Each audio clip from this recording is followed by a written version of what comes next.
Hello and welcome to the Coralosophy Podcast. This is episode 78, The Only White Guy in the Room, with Maria and Chris. This special episode is something a bit different for me in that it is not simply a guest who I am interviewing about a particular topic. It's really more of a recap of a shared experience. This idea had its genesis all the way back in episode 17, which is still one of the more popular episodes on the show. So if you are a pandemic baby to the Coralosophy Podcast, you might have missed this one. So go back and check out Marcus Garrett, where we talk about all kinds of really important things related to Black composers and getting the word out about some great composers that had been overlooked. But then later in the podcast, so deeper into the show, where only the real diehards continue to listen to how the conversations evolve, Marcus and I began talking about more, broader cultural aspects that we are affected by when we think about race and we think about skin color and the way that we interact across cultures. And at that point, I had reflected, and at some point in the conversation, that I don't think I had ever been the only of something in the room, the only white guy in a room. And of course, in his situation, he teaches in Nebraska, where that's, the reverse essentially is true for him regularly. And so he suggested that I figure out a way to know what that feels like, to put myself intentionally in a situation where I would get a chance to be the quote unquote only in a room. And I agreed. I thought that was a great idea. And then, of course, COVID happened. So quite a bit of time has passed. And at this point in the story, this is when we get to enter Maria Ellis, who is a good friend of mine. And COVID was starting to release a little bit, and we had some churches opening up again. And I thought church would be a really good chance for me to do this as a musician and as a church musician for most of my life, finding a church where I could have this cultural experience, also a spiritual experience, that would be the perfect situation. So I contacted Maria and set this up and had a chance to meet her in St. Louis at her church. And this conversation is really just where that picks up. So we went to church together and then got together right away on Zoom to record a conversation to recap how it went and how it felt and the things that I saw and the lessons that I learned. So stay tuned. This was lots of fun. Did you know that this show is completely listener supported? When I say listener supported, I mean we do not have corporate overlords here. We do not have someone writing a check to pay for all of this stuff behind the scenes. And so one of the ways that we do that and the way that we make this work is on Patreon, patreon.com/Coralosophy. You can, for as little as $3 a month, become a supporter there. Feels like a coffee sent my way to me or to you, but to me, that adds up as more and more listeners jump on over at Patreon to support the mission of the show and the production costs of the show. So head on over there and check out the various levels of support that you can do, as well as the private podcast feed that's available. There's a Google folder now full of rubrics and different things that I've talked about over the years, and databases of recommended choral anthems or choral pieces for different levels. So there's lots of stuff there that you can take advantage of. So head on over to Patreon to check that out. The producers over at Patreon are Vasquez Music Academy, John Warner, Ulrika Igrain Munoz Alarcon, Chandler Smith, David Kowalczyk, Kyle Peterson, Michael Heron, Ryan Main, and Stephen Kathy Kakachik. Thank you all over there for your support. Joy, joy, joy, joy, joy, joy, joy. How are you? How have you been doing since I saw you last? Huh? How you been doing since I saw you last? Ooh, busy painting every day at the school. I saw you're in the choir room there at Sumner. Mm-hmm. So, okay, Maria Ellis, we are going to talk about an experience that we had this weekend. This was so much fun for me, but I got to come to your church and experience worship with you. And so one of the things that I thought would be fun is if we just kind of reflected on that experience and then just kind of talked about some of the things that brings up when a person like myself, who has for the very first time gone into a room and been the only white person in the room.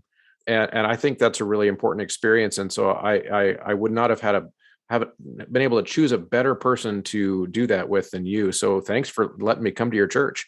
No, thank you for coming. I was so excited for you to be there. Thank you so much. Yeah. So tell us a little bit about, just so that you can give people listening some context about your church, beyond just the fact that you do go to an all Black church in St. Louis, but there's a denomination attached to it too. So tell us a little bit about where you go to church. Yes. So I attend the Lively Stone Church of God in St. Louis, Missouri. It is of the apostolic faith. It's similar to Pentecostal churches. It's a church where it is lively, like the name states.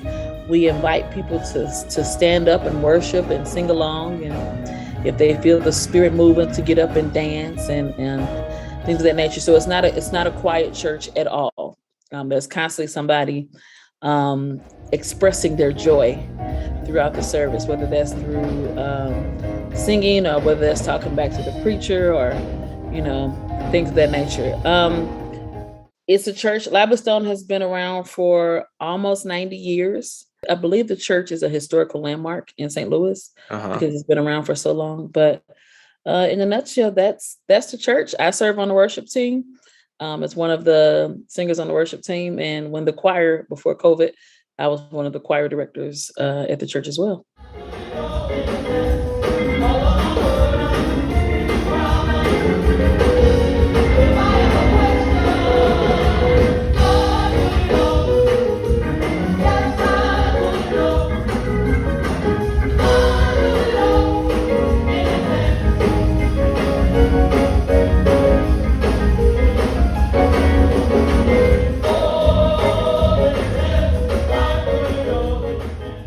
That's awesome. I know that in fact, with that background, I'll also give people background of why I did this last weekend. Shout out to Marcus Garrett, who was on my show all the way back in episode 17. So this is before the pandemic.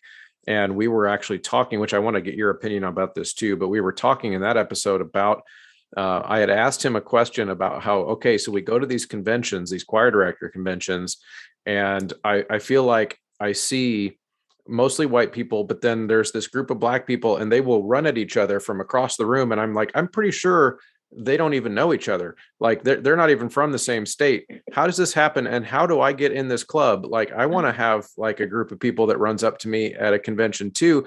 And we were talking about that. And he said, it's kind of a Black people thing.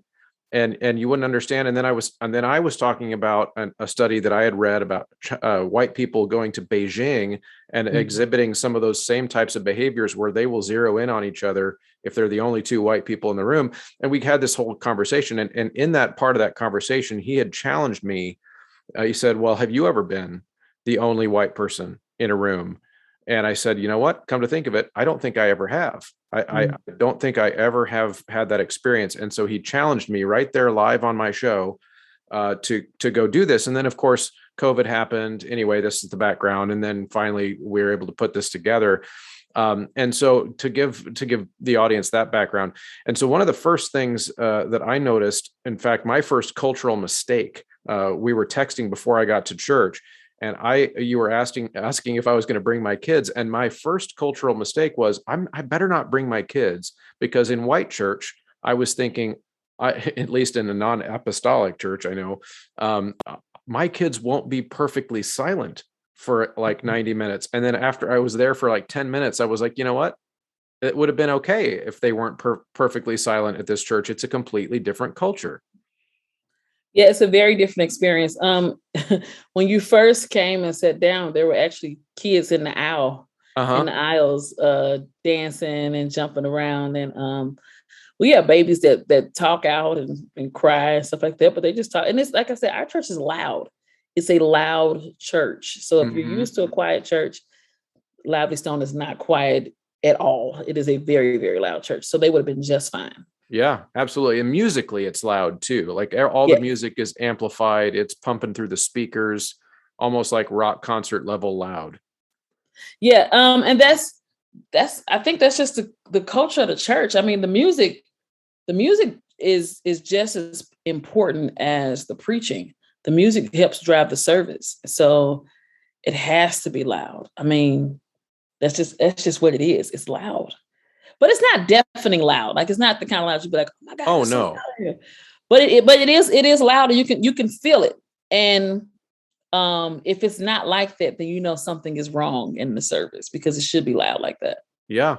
Well, and you mentioned that music is as important or more important as the sermon. I almost felt like there wasn't ever a sermon. In other words, even when the preachers, even when the pastors would start to speak, the music was still going in the background, and sometimes they would even just start singing, what almost like musical theater, where they're speaking but then they start singing. Yes. And so in a lot of ways the music doesn't really ever stop. That was amazing. Now, in this particular service that you were at, there was not a sermon in this particular service. Oh, okay. And that's because we had the giveaway going on, and we had they were showing the scenes from Haiti. I was telling you, we have a church in Haiti, so we watched a video about Haiti. So there wasn't a real sermon. During an actual sermon, the music would play in the beginning while the preacher was reading the scripture, and then it would drop out. And then when the preacher was ready to go up, the music would come back in and aid the preacher. But you didn't get to experience that because we didn't have a sermon this Sunday. Ah, okay. Yeah. So I wondered, like, both of the pastors that I heard speak had pretty amazing singing voices themselves. Can you even be a pastor at the Lively Stone if you can't sing? That's really nice that you said that. I would disagree, but that's really nice that you said they had great singing voices. Maybe compared to any pastor I've worked with, maybe. That's nice of you. I think the tradition of the Black church in general, and I think this goes back to the days of the enslaved people. We sang everything. All of our messages were done via singing, and that way, the people who enslaved people, those people wouldn't really understand what we were saying. So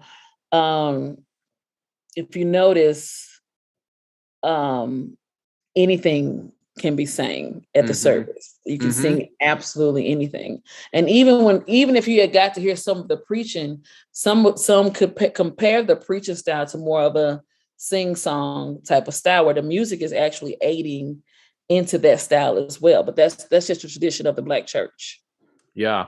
That's it's pretty fascinating. I think one of the things that as I was there, partly to just experience a culture that isn't my own, which I want to talk about in a second a little bit more. But one of the things that I noticed was that all the musical things we just discussed, but also I noticed how participatory everything was. And I remember I made a comment to you after the service about my only experience with gospel music, because would you agree, first of all, that most of the music you do fits into the category of gospel at Lively Stone? Yes, all of that is gospel. Okay, I just want to make sure I wasn't calling it something that's incorrect. But every time I've experienced gospel, it's been in a choral concert setting. So I've been, even if I have a really awesome clinician who's very knowledgeable with gospel and they're working with my kids, or if I've sung some in a choir with somebody who really knows what they're doing, in a lot of ways it's already inauthentic, because we're singing it for a quiet audience who's sitting still behind and not participating. And so I found that really interesting, because I feel like that makes sense to me to think about it, but until I'd actually been there to experience it, it was complete. It put it in a completely different frame of reference to me now. Yeah, we want everybody to participate. That brings you into the service. That's how we express ourselves. It's if you agree, you shout amen. You don't just nod your head. No, you shout amen. If the preacher was preaching and nobody was talking back, he would probably say, "Talk back to me. Let me hear you. Let me know that you understand it." So that amen is like that. Yeah, I got it. Keep going. Keep going. That's that egging on. Same like when we doing a worship set at the very beginning of the service, when we were singing the worship music. If you remember, she invited you all to stand and to sing along with us. And she said, "I'm going to teach you this song. It's really easy. Go ahead and sing. I'm going to sing it first and you sing right after me." Do you remember that at the beginning of the service? Yeah. Yeah, so that we are inviting you to participate. There are times when it's quiet. It's very rare when it's like super duper quiet. It's only quiet like that. Like shoot, I can't even say doing the reading of the word because you still got some of the instrumental that's still playing, but for the most part, it's ongoing. Yeah. And it's not boring. It's exciting. No, it's very exciting. It's very exciting. But I think what interests me the most, and just because of this, is kind of a cultural exchange, essentially, is what I did last week. And whereas, and I mentioned this to you too, but some of that participation, which made total sense to me in the environment that we were in on Sunday, but some of those same things in every church I've ever been, to shout out while the pastor is talking you'd get dirty looks. It would be taken as rude, whereas and then you mentioned where if the congregation isn't talking, the pastor might say, "Hey, what's going on? Like, talk back to me," right? And that, I think that's a great illustration of how cultures, if they are different, and if people don't understand kind of the cultural rules that they're involved in, they might look at it and think, "Well, that's just wrong," or "That's just weird." But then when you see it in the actual context, then it makes so much more sense. Where if you grow up in a church where that kind of participatory conversation is happening all the time, like, then why would, like, so I guess my point is, the culture of like talking while other things are happening is, and I'm thinking as a teacher now too, like, being culturally aware of what your students might think is okay versus what another group of students might be okay. It was just kind of eye-opening to me. Yeah. So it's just like, you know how you go to I remember going to my first, when I was an undergrad, going to my first recital, right? Uh-huh. So my culture is, after the person gets done singing, you clap, right? But I didn't know that at the recital, that songs were performed in a set. I remember after the guy sang the first song, I was getting ready to clap, but nobody else clapped. And I said, okay, this is different. And then I just waited until everybody else clapped before I clapped after the set. And I was like, I don't really understand when you're supposed to clap, because nobody told me when the clapping was appropriate or not appropriate. So I didn't know. So I remember when it was time for my senior recital, I remember telling the people that was coming from my church, I'm like, okay, I'm going to sing songs in a set. And so I'll sing 3 songs. And so don't clap after every song. I'm going to sing 3 songs. And then at the end of the set, you clap. And I was like, when in doubt, just wait till you hear everybody else clapping, because that's not our culture. Right. Our culture is you're finished, I'm applauding what you've done now. Another example of that is, I remember at my first choral conference, somebody was singing really good. And everybody was so quiet. I was like, this person is like killing it. And like, I want to say, like, sing girl or sing boy, but you can't do that because that's deemed inappropriate at those concerts. But at church, when somebody's singing good, you be like, sing now. You know what I mean? You just yell out. Like, I'm a fan of our band at church. And so I yell at the band like the whole service, because they are always just killing it. But until I go somewhere and somebody tell me that that's not appropriate, if I was come to a concert, I would do that. You know what I mean? Right. Because that's what I'm used to doing. Yeah, absolutely. And it seems to me like there's nothing wrong per se with having there be certain behaviors that are appropriate in certain circumstances and not in others, and in certain cultures and not in others. I think really the lesson to take out of it, for me anyway, is that even if somebody like exhibits a behavior, let's say in my classroom or in my church, if there's a visitor or something that doesn't seem to fit from what I'm used to at least have that thought in the back of my mind now, where, well, maybe it's because that's what they're used to. And maybe they're not just a jerk or whatever. Maybe they've experienced church or school or learning environments in a different way. And that it's just about, like you did to your friends that came to your recital, explain it in this setting. This is what we do. And that's okay. That's a beautiful thing. Yeah, just explain, because what we have to think about with all people is all of us don't come from the same experiences. Right. So some things people just don't know. And they're not bad people. They just don't know. Which is why let's take the gospel concert we had at MCDA this year. We had a midnight musical. We told the audience before we started, we said, this concert is not quiet. This is not like the Allstate concert last night. We want you to clap. We want you to stand up. We want you to lift your hands. We want you to sing along, blah, blah, blah, blah, blah, blah, blah, blah, blah. Because it's a concert for all of us to feel the presence of God together. It's not just an individual thing. So everybody can participate. And I think after we said that, we saw people throughout the concert, like raising their hands or standing up and singing along, or, if they saw somebody saying something that they liked, they applauded in the middle of that, you know what I mean? And people felt like they were really a part of the concert. That's what our church services are about. You should feel like you've worshiped with an assembly of like-minded people. Mm-hmm.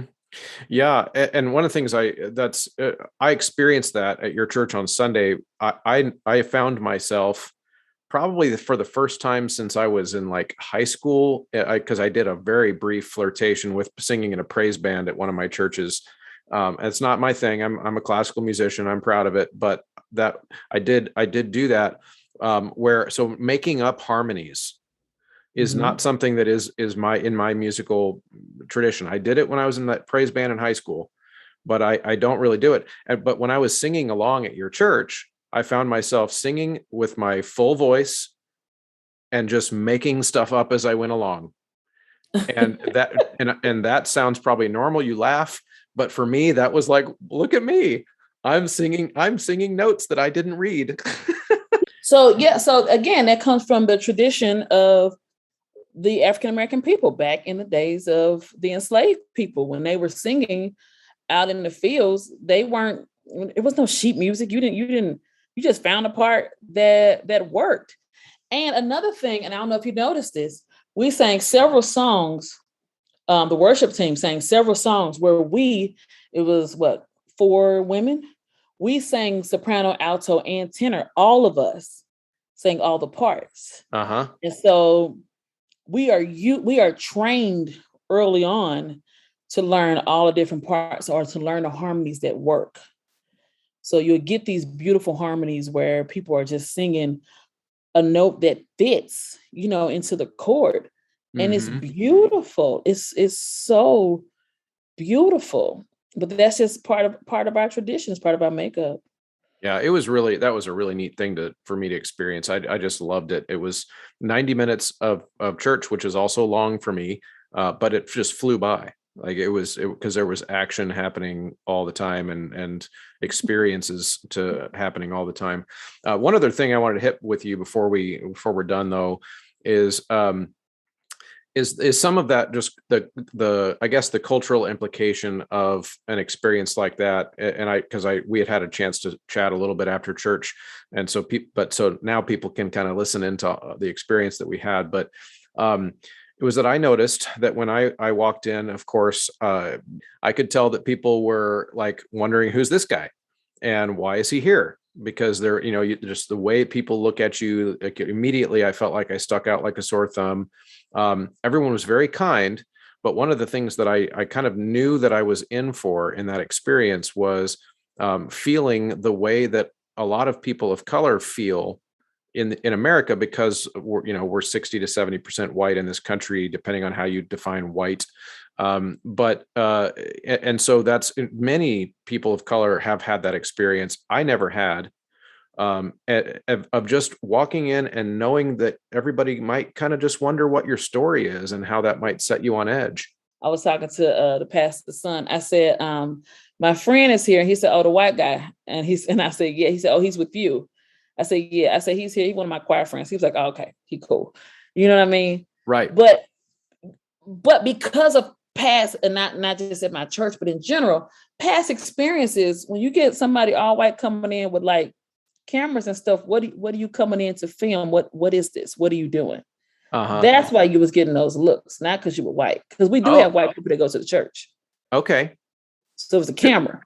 that does make a lot of sense. It would be there would be that skepticism. I wonder though, if camera bag or not, what insight could you give me and maybe other listeners that are listening to this about, is that though a kind of a universal feeling of walking into a room where maybe you just don't look like everyone else? Is that a normal thing to feel? To feel like you don't belong? Or Yeah. Yeah, I had that experience, 2 weekends ago? I was at the Missouri Broadcast Association award ceremony. And as a Black person, I am highly aware when I'm walking to spaces that are all white. And it gives me comfort to find anybody who looks like me. It's like that understanding, like when you see another Black person, it's like, okay, I see you, you see me, all right, we got each other. And that's just understood. I don't even have to know you at all. It's just like, okay, I see you, you see me. Okay, good, we both here. And we probably gonna at some point get together and be like, I'm just so happy to see another Black person. So that's I think that's just a universal feeling. You want to see somebody that feels or looks like you. But I can't say that that's the only. I can't say that race is the only thing. I remember going to my first national ACDA conference, and I remember walking to the space, and I just wanted to see somebody from Missouri.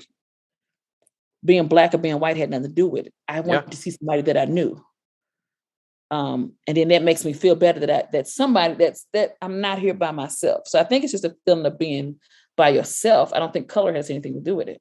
Yeah, no, I agree. And I'm glad you brought that up, because that's one of the things that, race, skin color, all those things, they're one of many things that make us kind of put together our identities. Mm-hmm. Right? It's like, you're from Missouri, you're Black, but you're also from Missouri, and you're also a woman, and you're also a choir person, and you're also a church musician, right? There's all these different things that you could find something in common with someone. And it's just that finding something in common. I've told this story on the show a couple of times with people where I think that's a human thing that our kids learn before we even teach it to them when they're young. My daughter, when she was 3, maybe 4, was playing at a playground near our neighborhood, and there was a little Black girl there, and they were playing together, and they had a blast. And of course, at that age, it wouldn't dawn on her that they're different in any way. And afterwards, I asked her something. I said, "Oh, you met a friend?" She's like, "Yeah, I have a new friend." And I said, "Oh, well, why are you friends? What did you like about her?" And she said, "Well, she has a ponytail just like me." Mm-hmm. Like it was her instinct to find what was in common. Mm-hmm.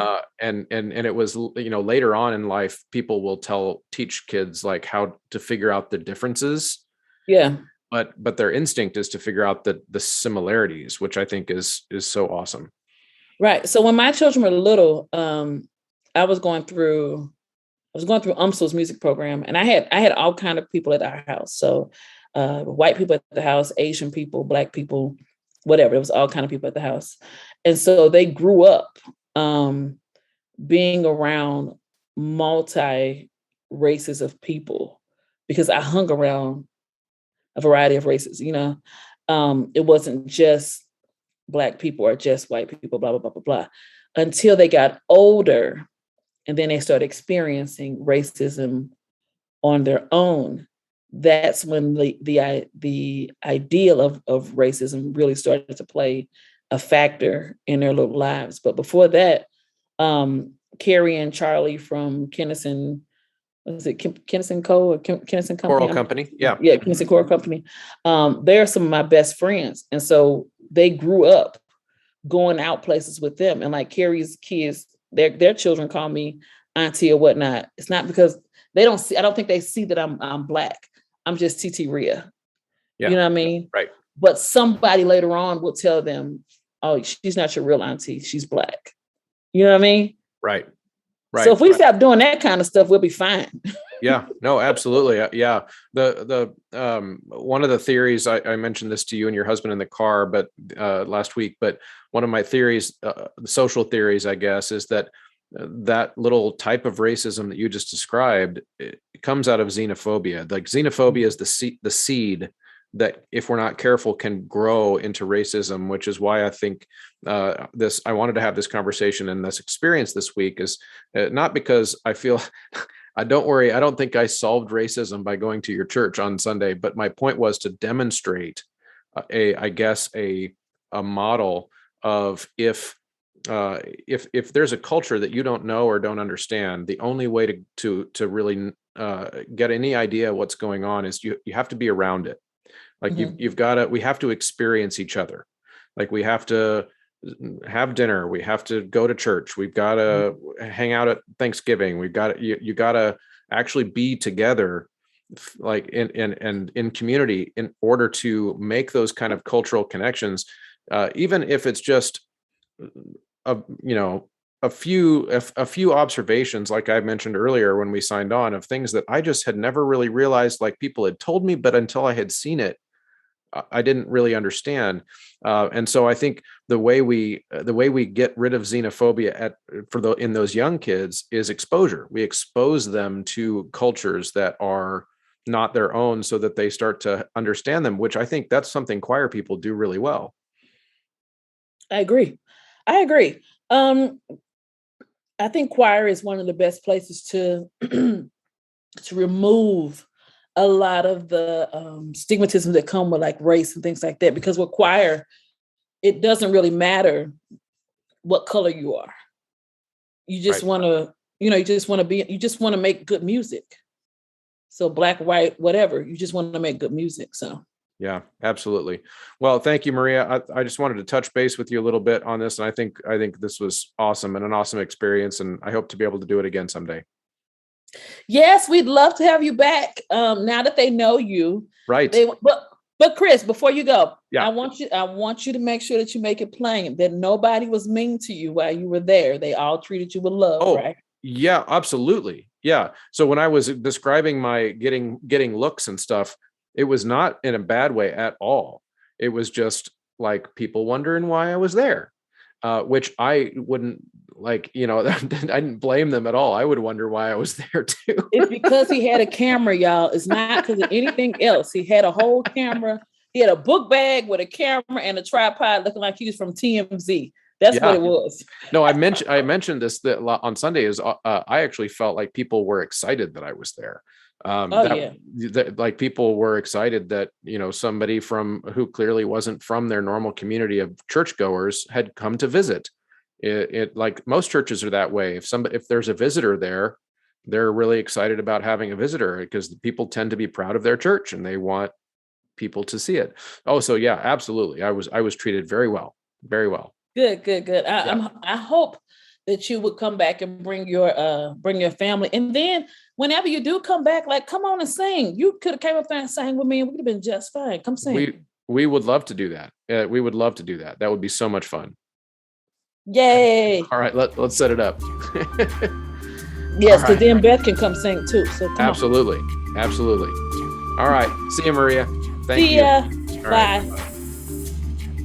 And thanks as always for sticking around to the end of an episode. I hope you enjoyed that. I had so much fun chatting with Maria about this important topic of what does it really mean to know each other, to get to know someone across cultural lines, across racial lines. It's really not as hard as we make it seem.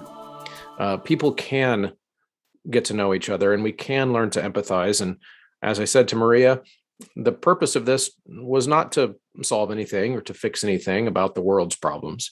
But in choral music, as you heard Maria say, we are better at this than so many people around the world. And so let's just set an example. That's really all this was. Getting to know each other on a human level. That's where it's at, everybody. So like, share, leave comments. Make sure that you join the Choralospheres Facebook page. There's also a main page on choralosophy.com where you can leave comments or ask questions. And feel free to do that. I've got a little database going of listener responses there that get responded to when I can. But at least if you send it in there, I won't lose it, as opposed to a Facebook message or an email, which I might miss. So to make sure you check out those opportunities. And then, of course, follow the Choralosophy Instagram, follow on Twitter, Facebook. Great way to get in touch. And I'll see you next time.